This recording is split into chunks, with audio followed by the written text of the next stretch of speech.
Hello and welcome to Tales of Repetition Compulsion 18. This is the last in the series in the life category of finances. I did 6 videos in the life category, and each video dealt with each of the bad messages, each of the 6 bad messages. Before I start, I just want to say that because this is a new channel, I feel I need to briefly explain the main concepts for new viewers. But I do apologise that there is some repetition on account of this for my subscribers. I'm sorry about that. For new viewers, you will find videos at the end that will explain these concepts in more detail.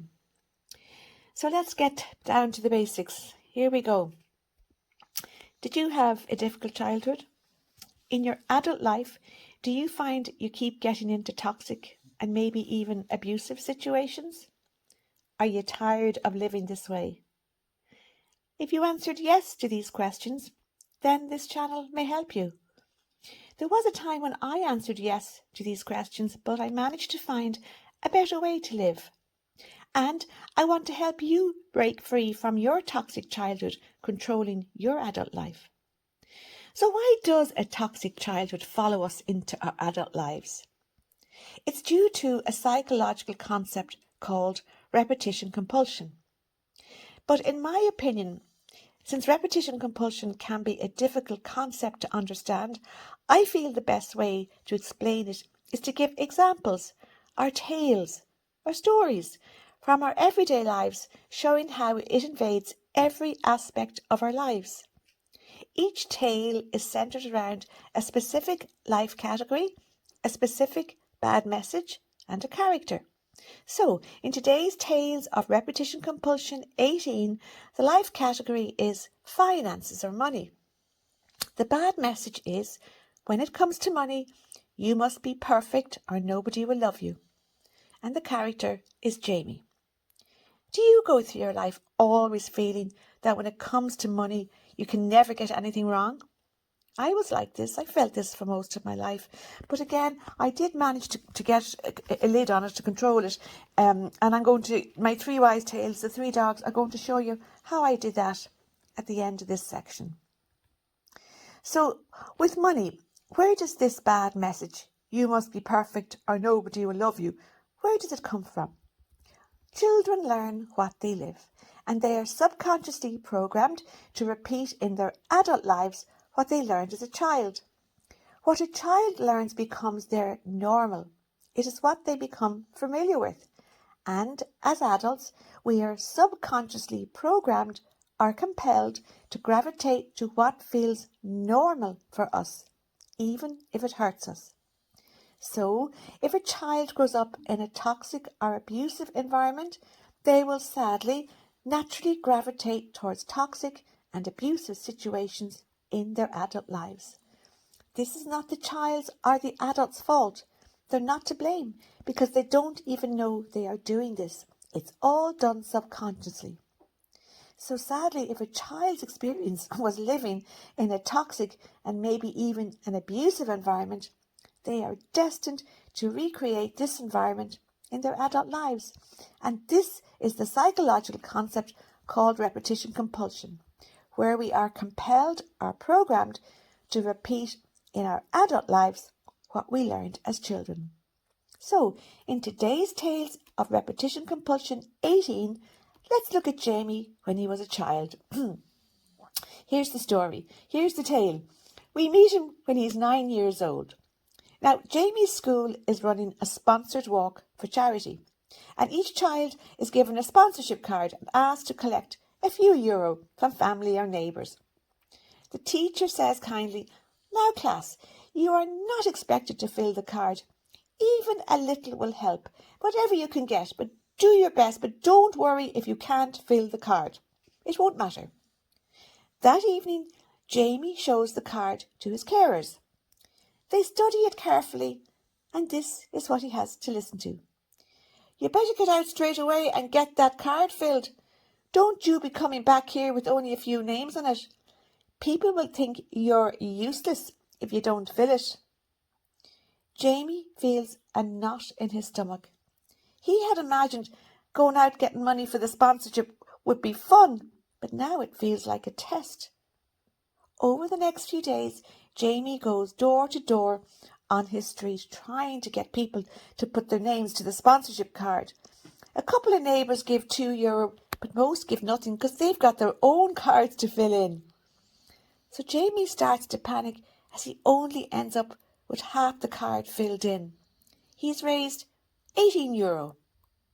On Friday morning, over breakfast, Jamie shows the sponsorship card to his carers, and this is what he has to listen to again. But it's only half full. €18? Is that all you got? Your cousin raised €40. You should have tried harder. Oh, I'm just so disappointed in you. So poor Jamie, he goes off to school feeling such a failure. He feels he has let everyone down, and now they won't like him anymore. They probably won't even love him. If he had managed to fill in the card, his carers would have been so proud of him, but now they're just ashamed of him. So, in this situation, is it any surprise that Jamie learns the bad message that when it comes to money, he must be perfect with it, or he won't be valued, or maybe even loved? Jamie is not even aware that he has now learned this bad message, as again, it's all done subconsciously. This way of living, always feeling that he has to be perfect when it comes to money, this is what becomes normal for Jamie. This is what is familiar for him. And since we are programmed to gravitate to what is familiar to us, it is now highly likely that Jamie will gravitate to feeling exactly like this as he does as an adult. Now let's fast forward to Jamie as an adult. He's 38 now, working in a good job with a good salary. On the outside, he looks organised and very responsible with money. His friends often say, "God, Jamie, you're so good with your finances. You know exactly how to manage money. How do you do it?" But on the inside, Jamie looks at money as if it is an exam he can never afford to fail. He feels huge pressure to always have to have his money correct and balanced.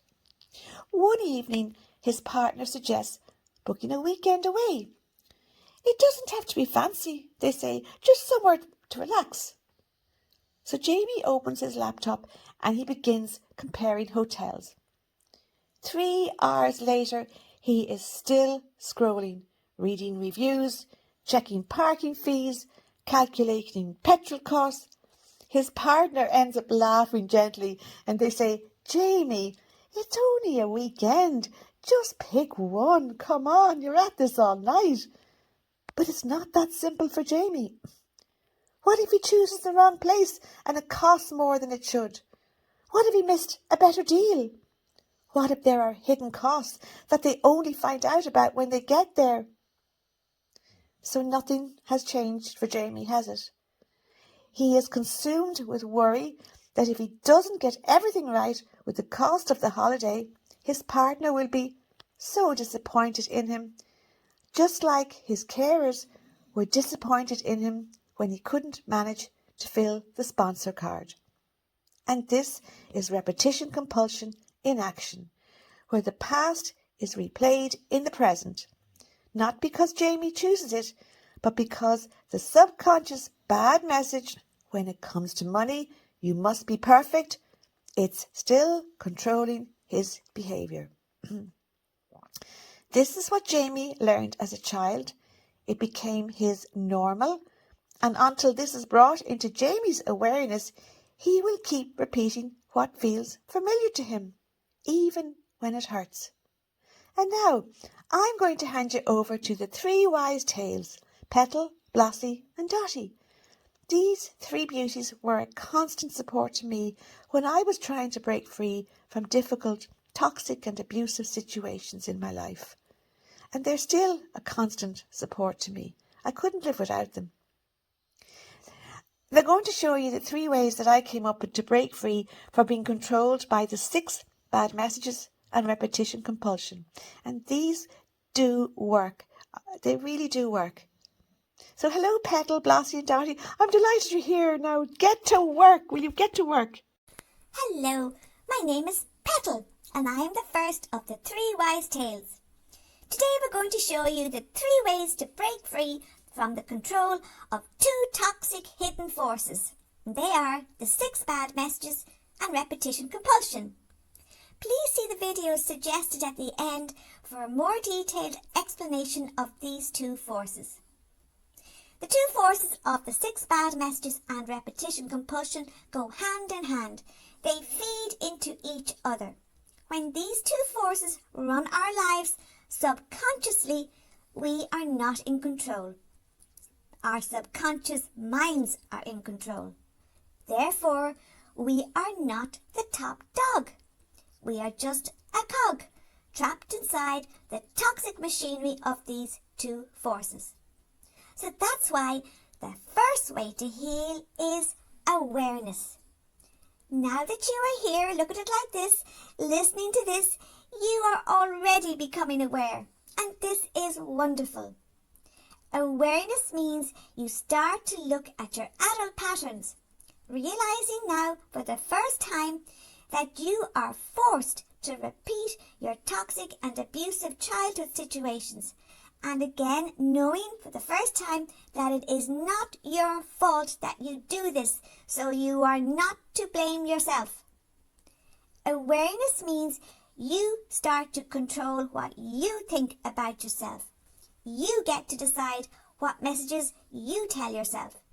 Do you want to feed yourself bad messages, or do you want to feed yourself good messages? The moment you become aware that you are being controlled by these 2 toxic forces, they no longer control you. You control them as you have moved them from your subconscious mind to your conscious mind. And remember, we can control what is in our conscious mind. Awareness moves you out of being a helpless cog and starts to put you in the position of top dog. Awareness opens the door to making fantastic, conscious changes in your life, and these changes will at last stop you landing yourself in toxic and abusive situations. And now I'll hand you over to Blasi. He's going to explain to you the second way to break free from the control of these 2 toxic, sinister, hidden forces. Hello, my name is Blasi, and I am the second of the 3 wise tales. I am very old, so these days I have a long white beard. But being very old doesn't just mean I have a hairy face. It also means I am very wise, and I am so happy to share this wisdom with you. Now let me tell you why the second way to heal is so important. Most people who grew up in toxic or abusive homes were never taught to trust their feelings or instincts. In fact, they were often taught the opposite. If they ever dared to speak up and give their opinion on something, or if they ever expressed how they felt about something, they were often told, "Oh, you're too sensitive," or "You're just imagining things," or "Oh, don't be so dramatic," or "Will you keep your opinions to yourself and don't make trouble?" Over time, they learned to disconnect from their feelings and their instincts, and in doing this, they disconnected from their inner warning system. And that inner warning system, your feelings and your instincts, it is your natural defense system. When you don't trust your instincts, you can't protect yourself. And when you can't protect yourself, you would be easily exploited by toxic and abusive people. That's how repetition compulsion keeps you as a cog. You keep walking back into toxic relationships. You keep tolerating mistreatment. You keep overriding the feeling that says, "This doesn't feel right. I should be away from this." But when you start to listen to your feelings and trust your instincts, everything changes. Your instincts sense danger before your thoughts even catch up. Trusting your feelings and your instincts means you start choosing safety. You start choosing yourself. You start saying no to toxic and abusive situations. And every time you listen to that inner voice, you step out of the machinery. You stop being a cog and you become the top dog. You become the boss of your life. Because top dogs protect themselves. Top dogs listen to their inner voices. Top dogs don't abandon themselves just to keep the peace. Top dogs protect themselves from toxic and abusive situations. So today, no more being a cog. Today, you start being the top dog. And now, let me hand you over to Dottie. She's going to tell you the third way to break free from the control of repetition compulsion and the 6 bad messages. Hello, my name is Dottie, and I am the third of the 3 wise tales. I am the queen of the pack. I'm the entertainer. I keep everyone happy.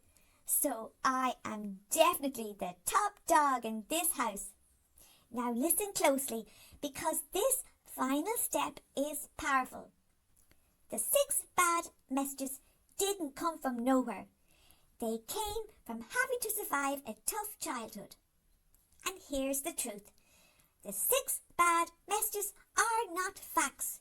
They are lies you learned. So, the third way to heal is to nip and flip the bad messages. You catch a bad message, you nip it in the bud, you don't give it airtime, you don't entertain it. Then you flip it to the truth about yourself. You flip the bad message about yourself to a good message about yourself. So, you are not enough becomes I am enough exactly as I am. You are responsible for others, adults, becomes I am only responsible for myself. You are alone becomes no, I'm not alone. I matter and I belong and lots of people love me. Now, you might say, Dottie, that's so obvious. But it isn't obvious, as we are feeding ourselves these bad messages from our subconscious minds. Therefore, we don't even know we are doing this. But when we nip and flip, we bring the bad message into our awareness, into our conscious mind. And by doing this, we are in control. And we can now retrain our minds to believe the truth, to believe the good messages. So, every time you nip and flip, you take your power back, because top dogs choose their thoughts. Top dogs choose to feed themselves good messages about themselves. Top dogs choose to ignore the lying, nasty, bad messages. Top dogs are no longer cogs. So today, me, Petal, Blossie and Annette, we want to tell you this. You are not alone. You really do matter. And we are all here together learning to have better lives. We really care about you. And one last thing. The 3 wise tales, we have a very important good message to tell you. We want to tell you that we really, woof you.